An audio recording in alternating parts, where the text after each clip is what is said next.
DSSB, UP TET और C TET की तैयारी कर रहे हो तो यह वीडियो आपके लिए बहुत इंपॉर्टेंट है। आज हम प्रेपोजिशंस को ऐसे आसान तरीके से सीखेंगे कि एग्जाम में कोई भी सवाल गलत नहीं होगा। पूरा वीडियो जरूर देखना क्योंकि हर ट्रिक और एग्जाम्पल सीधे एग्जाम में आएगा। Only on English by Gajanan sir, जहां इंग्लिश सीखना आसान और एग्जाम ओरिएंटेड बन जाता है। तो गाइज, हमारी जो इससे पहले वाली क्लास हुई थी उसमें हमने प्रपोजिशन का पार्ट 1 कंप्लीट किया था। आज हम कंप्लीट करने वाले हैं प्रपोजिशन का पार्ट 2। तो चलिए गाइज स्टार्ट करते हैं। देखिए, एग्जाम में प्रपोजिशंस जो आते हैं उनमें दो तरीके के प्रपोजिशंस होते हैं। एक होते हैं फिक्स्ड वाले और एक होते हैं जो कि अलग अलग होते हैं। ठीक है, तो आज की जो हमारी क्लास है इसमें स्टार्टिंग में पहले हम फिक्स्ड प्रपोजिशंस को पढ़ेंगे। तो फिक्स्ड प्रपोजिशंस जो एग्जाम में बार बार पूछे जाते हैं, अब वो कौन कौन से ऐसे इंपॉर्टेंट फिक्स्ड प्रपोजिशंस हैं जो बार बार एग्जाम में आते हैं। तो गाइस देखिए, पहला जो प्रपोजिशन है वो है गुड एट। गुड एट का मतलब होता है किसी चीज में अच्छा होना। एग्जाम्पल देखो, she is good at mathematics. ठीक है, यहां पर देखो एग्जाम्पल में क्या बताया गया, she is good at mathematics. Mathematics गणित, तो यानी कि वह गणित में अच्छी है। ठीक है, नेक्स्ट जो प्रपोजिशन है वो है इंटरेस्टेड इन। इंटरेस्टेड इन का मतलब होता है रुचि रखना, किसी चीज को पसंद करना, रुचि रखना। इसका एग्जाम्पल देखिए, I am interested in music, यानी कि मेरी जो रुचि है वो किसमें है, म्यूजिक में है, संगीत में है। तो इंटरेस्टेड इन जो है एक फिक्स्ड प्रपोजिशन है। अगला जो प्रपोजिशन है वो है अफ्रेड ऑफ। कौन सा है guys, afraid of. Afraid of का मतलब होता है किसी चीज से डरना। एग्जाम्पल देखिए, he is afraid of dogs, यानी कि वह कुत्तों से डरता है। तो अफ्रेड ऑफ जो है ये एक फिक्स्ड प्रपोजिशन है, इसका अर्थ होता है किसी चीज से डरना। नेक्स्ट हमारा जो अगला प्रपोजिशन है वो है डिपेंड ऑन। डिपेंड ऑन का मतलब होता है किसी चीज पर निर्भर होना। एग्जाम्पल से आप समझना, इससे आपको बिल्कुल अच्छे से समझ में आएगा। Success depends on hard work. ठीक है, यानी कि सफलता जो है वो कठिन मेहनत पर डिपेंड करती है, निर्भर करती है। तो डिपेंड ऑन जो है ये फिक्स्ड प्रपोजिशन है। नेक्स्ट जो प्रपोजिशन है वो है फेमस फॉर। फेमस फॉर का मतलब होता है किसी चीज के लिए प्रसिद्ध होना। इसका एग्जाम्पल है, Jaipur is famous for forts. Forts बोलते हैं किलों को, तो यानी कि जयपुर जो है वो किलों के लिए प्रसिद्ध है। तो फेमस फॉर जो है यहां पर ये है फिक्स्ड प्रपोजिशन। इसके बाद गाइज हमारा जो नेक्स्ट प्रपोजिशन है वो है बिलोंग टू। कौन सा है, बिलोंग टू। बिलोंग टू का मतलब होता है संबंध रखना या किसी से संबंधित होना। एग्जाम्पल है, this book belongs to me, यानी कि ये जो पुस्तक है ये मेरी है, ये मुझसे संबंध रखती है। ठीक है, तो बिलोंग टू जो है ये एक फिक्स्ड प्रपोजिशन है गाइस। अगला जो प्रपोजिशन है गाइस, इसको थोड़ा ध्यान से समझना, ये कई बार एग्जाम में बार बार आता है और फिर इसके अलावा ध्यान रखना स्टूडेंट्स इसमें कंफ्यूज होते हैं। तो अगला जो प्रपोजिशन है वो कौन सा है, एक तो है एंग्री विथ, एक है एंग्री एट। अब कहां पर एंग्री विथ का यूज करना है और कहां पर एंग्री एट का यूज करना है, स्टूडेंट्स इसी में कंफ्यूज रहते हैं बस। तो देखो किस तरीके से हम इसका यूज करते हैं। अगर किसी पर्सन की बात की जाए और अगर पर्सन के साथ जब भी आएगा तो ध्यान रखना विद आएगा, यानी कि एंग्री विद आएगा जब भी किसी पर्सन की बात की जाएगी। तो एग्जाम्पल देखो आप, I am angry with Ram, यानी कि एक तो कौन है, एक तो हूं मैं आई और एक व्यक्ति है राम। अब मैं किससे गुस्सा हूं? राम से गुस्सा हूं। तो यहां पर एक व्यक्ति की बात की जा रही है, इसीलिए एंग्री विद का यूज किया गया है। तो ध्यान रखना, जब भी किसी पर्सन की बात की जाए वहां पर एंग्री विद आएगा। यानी कि एग्जाम्पल से आप समझो, I am angry with Ram, मैं राम से नाराज हूं। ठीक है। अगला है एंग्री एट। अब एट कब आएगा? तो ध्यान रखना, जब भी किसी वस्तु या किसी थिंग या किसी चीज की बात की जाए तो वहां पर एट आएगा। कैसे? She is angry at the result. Result की बात यहां पर की जा रही है कि भाई वो गुस्सा है, नाराज है, बट किस बात पर, किस बात को लेकर की? तो रिजल्ट को लेकर की। तो she is angry at the result, वह रिजल्ट पर या परिणाम पर गुस्सा है या नाराज है। तो ध्यान रखना गाइस, ये प्रपोजिशन बार बार आते हैं, दोनों में कंफ्यूज मत होना।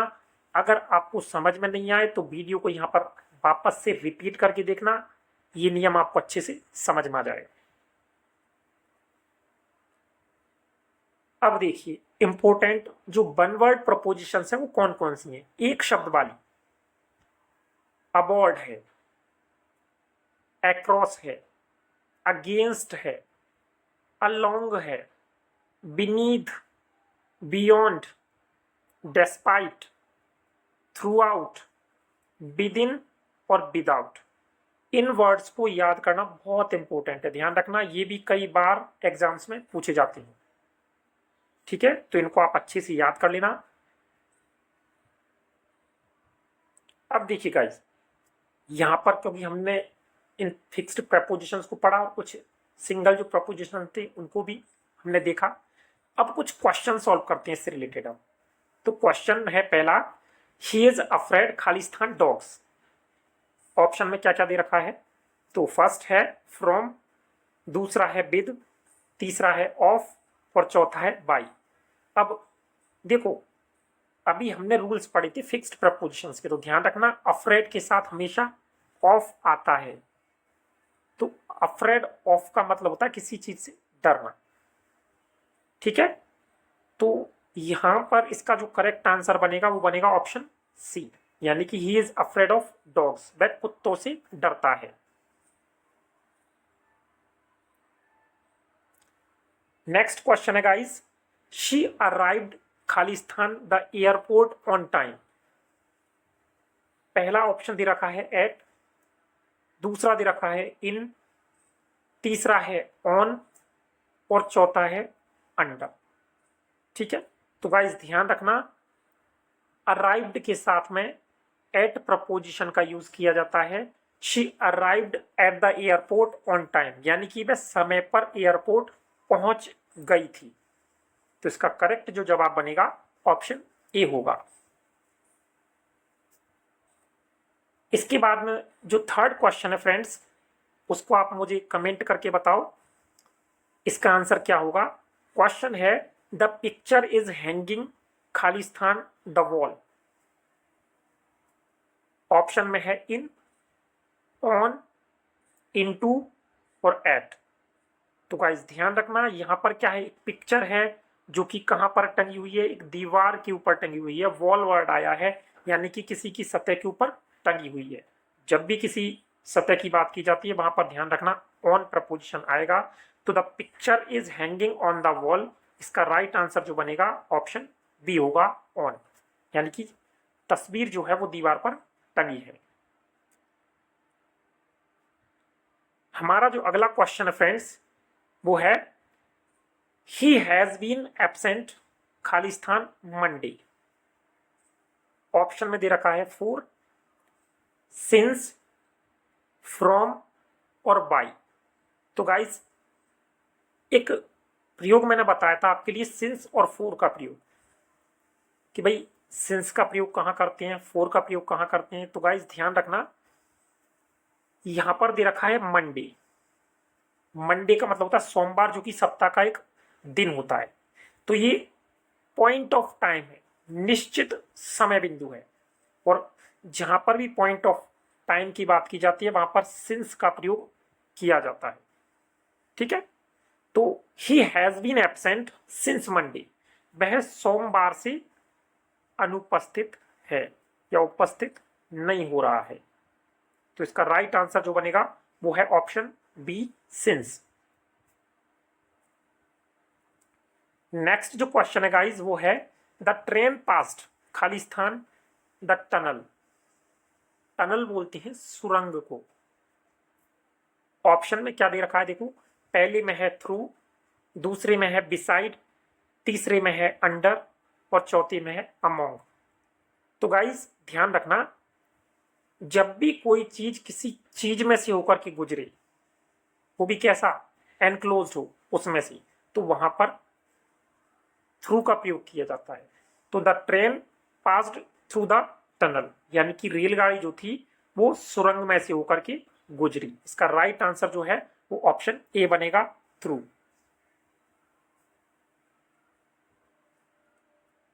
अब देखिए फ्रेंड्स,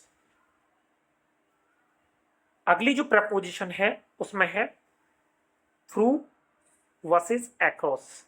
इन दोनों का प्रयोग कैसे करते हैं, कहां पर थ्रू का प्रयोग करते हैं, कहां पर अक्रॉस का प्रयोग करते हैं। तो देखो, पहले है थ्रू, किसी एनक्लोज्ड एरिया के अंदर से मूवमेंट को दिखाता है। अगर कोई चीज एनक्लोज्ड है और वहां से होकर के कोई चीज जा रही है, वो भी कैसी, मूवमेंट के साथ में, तो वहां पर थ्रू का प्रयोग करते हैं। The train passed through the tunnel, जो लास्ट वाला एक क्वेश्चन था, सेम टू सेम वही एग्जांपल है।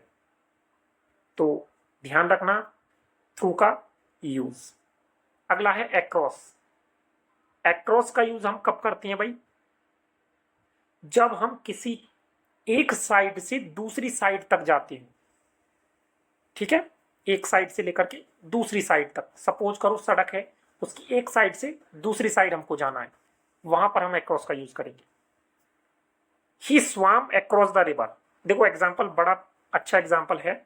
ही स्वाम अक्रॉस द रिवर, रिवर सब लोग जानते हो नदी को बोलते हैं। नदी का एक किनारा एक तरफ होगा और दूसरा दूसरी तरफ। तो अगर आप एक किनारे पर खड़े हुए हो, आपको पार करके जाना है नदी को दूसरे किनारे पर, तो वहां पर क्या आएगा, अक्रॉस जो प्रपोजिशन है ये हमको लगाना है।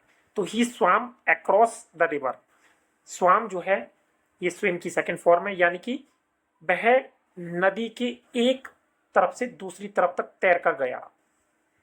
ठीक है गाइस, तो ध्यान रखना अक्रॉस जो है इसका प्रयोग एक साइड से दूसरी साइड तक जाने के लिए किया जाता है।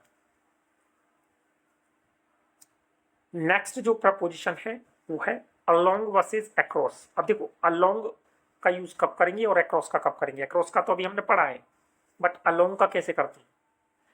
तो देखो, अलोंग का यूज कैसे करते हैं भाई, किसी लाइन या रास्ते के साथ साथ, सपोज करो ये रास्ता है या ये लाइन है कह सकते हैं हम, इसके साथ साथ जब हम चलेंगे इस तरीके से, तो इसके लिए हम करेंगे अलोंग का यूज। ठीक है, एग्जाम्पल से आप समझने की कोशिश करना। Be walked along the road, यानी कि हम रास्ते या सड़क के साथ साथ चले। ठीक है फ्रेंड्स, एक्रॉस के बारे में जस्ट अभी हमने पढ़ा था, सेम वही, एक किनारे से लेकर के दूसरे किनारे तक या एक साइड से लेकर के दूसरी साइड तक की बात की जाए, वहां पर हम एक्रॉस का यूज करते हैं। She walked across the street, यानी कि वह गली के एक किनारे से दूसरे किनारे तक गई। अगला जो प्रपोजिशन है फ्रेंड्स, उसमें है बाई वर्सेस विद। कहां पर हमको बाई का यूज करना है और कहां पर विद का यूज करना है। तो देखो, पहले हम पढ़ते हैं बाई के बारे में। बाई का प्रयोग कब किया जाता है, तो वाई का जो यूज है वो काम करने वाले व्यक्ति के लिए या फिर माध्यम के लिए किया जाता है। कोई व्यक्ति कोई काम कर रहा है तो या तो उसके लिए उसको यूज करेंगे बाई को, या फिर माध्यम के लिए भी बाई का यूज करते हैं। कैसे, तो एग्जाम्पल देखो, the letter was written by Ram. ठीक है फ्रेंड्स, यहां पर पत्र जो है वो किसके द्वारा लिखा गया था, राम के द्वारा लिखा गया था। राम एक व्यक्ति है, उसके द्वारा एक पत्र लिखा गया था, तो यहां पर बाई प्रपोजिशन का यूज किया गया है। The letter was written by Ram, यानी कि पत्र राम के द्वारा लिखा गया था। अगला है विद। विद का यूज हम कहां पर करते हैं भाई, किसी इंस्ट्रूमेंट या चीज के यूज के लिए। इंस्ट्रूमेंट तो सब लोग जानते होंगे, इंस्ट्रूमेंट बोलते कोई उपकरण। तो किसी उपकरण या किसी चीज के यूज के लिए हम विद का यूज करते हैं। कैसे? He cut the apple with a knife, यानी कि वह एक चाकू से सेब को काटता है। ठीक है, तो यहां पर क्या है, नाइफ जो है वो एक इंस्ट्रूमेंट है, ठीक है, जिससे कि एप्पल को काटा जाता है। तो यहां पर विद प्रपोजिशन लगाया गया है, he cut the apple with a knife, यानी कि वह एक चाकू से सेब को काटता है।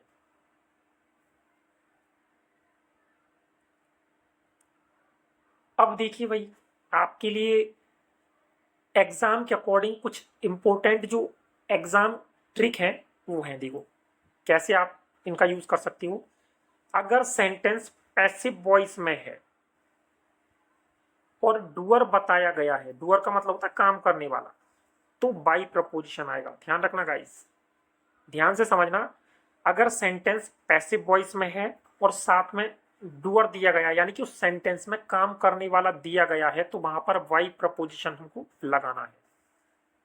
ठीक है, अगर इंस्ट्रूमेंट बताया गया है, कोई उपकरण कोई साधन बताया गया है, तो वहां पर विद आएगा। तो ये रूल आपको याद रखना है एग्जाम के लिए। अब देखो फ्रेंड्स, प्रपोजिशन आफ्टर एडजेक्टिव्स, यानी कि कुछ प्रपोजिशंस ऐसे होते हैं जो कि विशेषणों के बाद आती हैं, साथ में इनके में जुड़ करके। तो वो कौन कौन सी हैं? तो कुछ एडजेक्टिव्स के साथ में फिक्स्ड प्रपोजिशंस आती हैं, ध्यान रखना। कौन कौन सी हैं? प्राउड ऑफ है, फुल ऑफ है, सिमिलर टू है, डिफरेंट फ्रॉम है, मैरिड टू है और रेस्पॉन्सिबल फॉर है। ये सारे के सारे प्रपोजिशंस इंपॉर्टेंट है। अब एक क्वेश्चन है, ये आपको बताना है कमेंट करके मुझे कि इसका करेक्ट आंसर क्या बनेगा। क्वेश्चन है, इंडिया इज फेमस खाली स्थान इट्स कल्चर। ऑप्शन में दे रखा है विद, एट, फोर और बाई। तो गाइस ध्यान रखना, फेमस फोर जो है ये एक प्रपोजिशन है फिक्स्ड, और इसका अर्थ होता है किसी चीज के लिए प्रसिद्ध होना। तो इसका राइट आंसर जो बनेगा ऑप्शन सी बनेगा, four. India is famous for its culture. Culture जानते हो, संस्कृति। भारत इसकी संस्कृति के लिए प्रसिद्ध है। तो इसका राइट आंसर ऑप्शन सी बनेगा, फोर। अब देखिए भाई, कुछ प्रपोजिशंस ऐसी हैं जो कि वर्ब्स के बाद में आती हैं, ये भी फिक्स्ड प्रपोजिशंस है, ध्यान रखना। जैसे लिसन टू है, लुक एट है, डिपेंड ऑन है, अप्लाई फॉर है, वेट फॉर है, या एक और है लाफ एट है। ये सारे के सारे ऐसे प्रपोजिशंस हैं जो कि वर्ब के बाद में आते हैं। जैसे लिसन एक वर्ब है जिसका अर्थ होता है सुनना, इसके बाद जुड़ा हुआ है टू, तो ये क्या फिक्स प्रपोजिशन है, लिसन टू ही आएगा। ठीक है फ्रेंड्स, अगला फिर क्वेश्चन है, ये आप बताओ भाई कि इसका करेक्ट आंसर क्या बनेगा। क्वेश्चन है, प्लीज लिसन खाली स्थान मी केयरफुली। ऑप्शन में है एट, टू, ऑन और विद। तो गाइज अभी अभी हम पढ़ के आए जस्ट, लिसन के साथ में क्या आता है, टू आता है। तो please listen to me carefully, यानी कि कृपया करके मुझे ध्यान पूर्वक सुनो। तो इसका राइट आंसर जो बनेगा ऑप्शन बी होगा, यानी कि टू।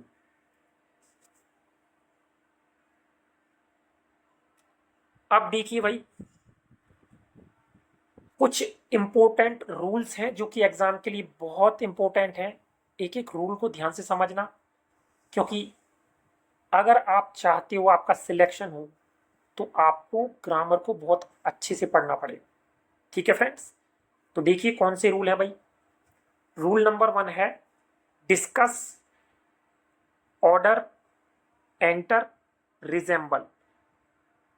ऐसे वर्ब्स के साथ में एक्स्ट्रा प्रपोजिशन नहीं लगती, ध्यान रखना। डिस्कस है, ऑर्डर है, एंटर है, रिजेंबल है। ये ऐसे वर्ब्स हैं जिनके साथ में एक्स्ट्रा प्रपोजिशन नहीं लगती। ठीक है। रूल नंबर 2 क्या है भाई? प्रिफर टू, यानी कि प्रिफर के बाद में टू आता है। एग्जाम्पल से समझो, I prefer tea to coffee. Prefer to का मतलब होता है महत्व देना, यानी कि मैं कॉफी से ज्यादा चाय को महत्व देता हूं। ठीक है फ्रेंड्स, तो ध्यान रखना प्रिफर के बाद में टू आता है। रूल नंबर 3 क्या है देखो friends, senior to, junior to, superior to और इंफीरियर टू। ध्यान रखना, जब भी कंपेरेटिव फॉर्म आती है, जब दो व्यक्तियों की बात की जाती है, तुलना की जाती है, तो ध्यान रखना हम नॉर्मली देन का यूज करते हैं, पर इन सब के साथ में टू का यूज किया जाता है। तो सीनियर टू है, जूनियर टू है, सुपीरियर टू है और इंफीरियर टू है, ये हमेशा ऐसे ही लिखी जाएगी। ठीक है, तो इनके बाद में हमेशा टू ही आएगा। एग्जाम्पल से समझो, he is senior to me. एक कोई व्यक्ति है, एक बात हो रही है भाई मेरी, तो यानी कि he is senior to me. Senior का मतलब होता है वरिष्ठ। अब ध्यान रखना सीनियर के साथ में टू जो है ये प्रपोजिशन है, फिक्स्ड आएगा। तो he is senior to me, यानी कि वह मुझसे वरिष्ठ है। कंपैरिजन हो रहा है मेरे और उस आदमी के बीच में। ठीक है, वैसे हम कंपैरेटिव डिग्री में देन का यूज करते हैं, पर सीनियर के साथ, जूनियर के साथ, सुपीरियर के साथ और इंफीरियर के साथ में टू ही आएगा कंपैरेटिव फॉर्म में। तो ये हमारा नेक्स्ट रूल। अगला जो रूल है गाइस, रूल नंबर 4, वो क्या है? मैरिड के बाद में टू आता है। ध्यान रखना, मैरिड टू। ठीक है, बहुत से लोग मैरिड विद लिखते हैं, बोलते हैं, इट्स रॉन्ग, गलत है। करेक्ट क्या है? Married to. ठीक है, तो ध्यान रखना मैरिड टू करेक्ट माना जाएगा, मैरिड विद गलत है। अब गाइस फिर से एक और क्वेश्चन है, क्योंकि हमको साथ में प्रैक्टिस भी तो करनी है। कोई चीज हमारी समझ में आई नहीं आई, इसके लिए हमको क्या है, साथ साथ प्रैक्टिस भी करनी है। तो क्वेश्चन क्या है guys? My brother is senior Khalistan me. Option में है देन, टू, फ्रॉम और विद। तो देखो अभी अभी हम पढ़ के आए, सीनियर के साथ में क्या आता है? हमेशा टू आएगा। तो इसका राइट आंसर ऑप्शन बी बनेगा, to. My brother is senior to me, यानी कि मेरा भाई मुझसे वरिष्ठ है।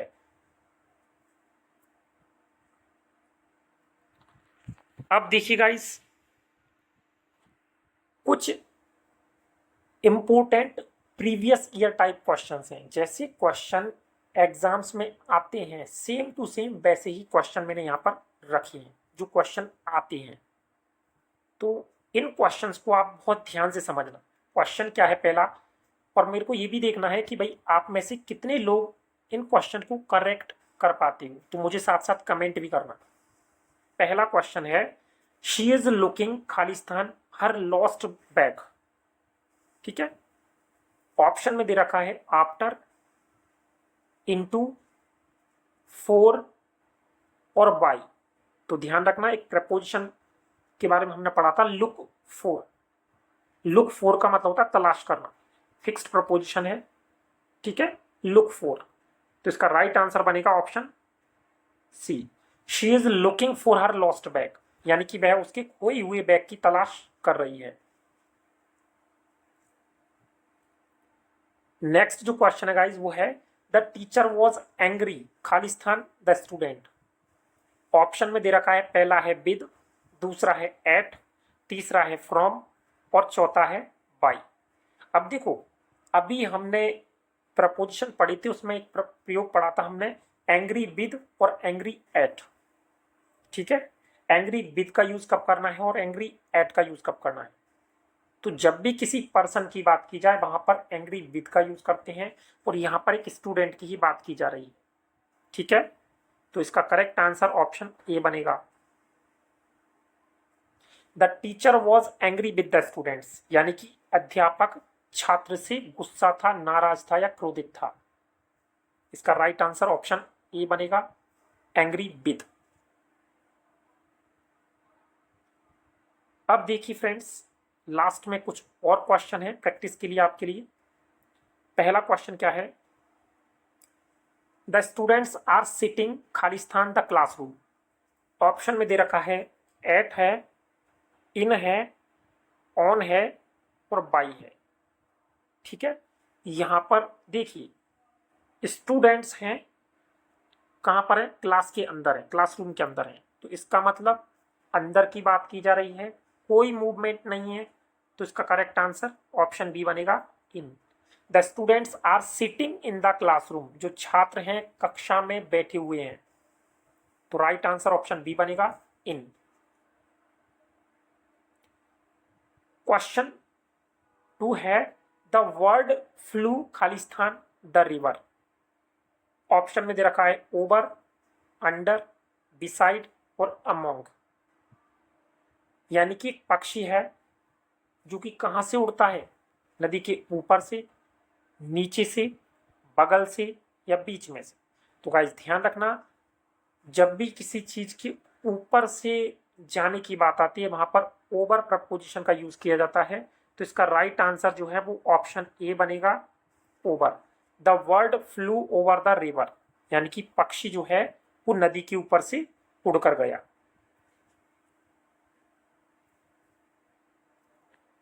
अगला जो क्वेश्चन है फ्रेंड्स वो है, ही केम हियर खालिस्तान बस। ठीक है, ऑप्शन ए में दे रखा है विद, बी में है वाई, सी में है एट और डी में है ऑन। तो गाइस ध्यान रखना, ही केम हियर खालिस्तान बस। अब आपको इनमें से प्रपोजिशन बताना है कौन सा आएगा। तो जब भी किसी साधन की बात की जाती है ध्यान रखना, तो वहां पर बाई प्रपोजिशन का यूज करेंगे। ही केम हियर बाई बस, यानी कि वह बस के द्वारा यहां पर आया, तो इसका राइट आंसर ऑप्शन बी बनेगा, बाई। अगला जो क्वेश्चन है फ्रेंड्स चौथा, वो है she is interested Khalistan dancing. Option में दे रखा है ऑन, एट, इन और वाई। तो इंटरेस्टेड के साथ में इन आता है, ध्यान रखना। इसका करेक्ट आंसर बनेगा option C, she is interested in dancing, यानी कि वह नाचने में रुचि रखती है, तो इसका जो राइट आंसर बनेगा ऑप्शन सी, इन होगा।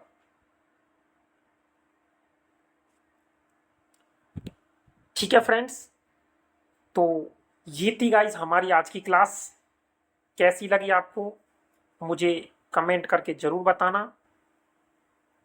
अगर वीडियो पसंद आया हो तो लाइक जरूर करना, चैनल को सब्सक्राइब जरूर करना। ठीक है फ्रेंड्स, और एक चीज और, अगर कोई चीज ऐसी है जो आपको ऐसा लगता है कि भाई उसमें मेरे को इम्प्रूवमेंट की जरूरत है, अगर मैं वो करूं तो और अच्छा रहेगा, तो देन वेलकम, आप मुझे कमेंट करके बता सकती हो कि भाई कौन सी चीज ऐसी है जो मैं इम्प्रूव कर सकता हूं। मिलते हैं गाइज नेक्स्ट क्लास में, तब तक के लिए अपना ख्याल रखें। Bye friends.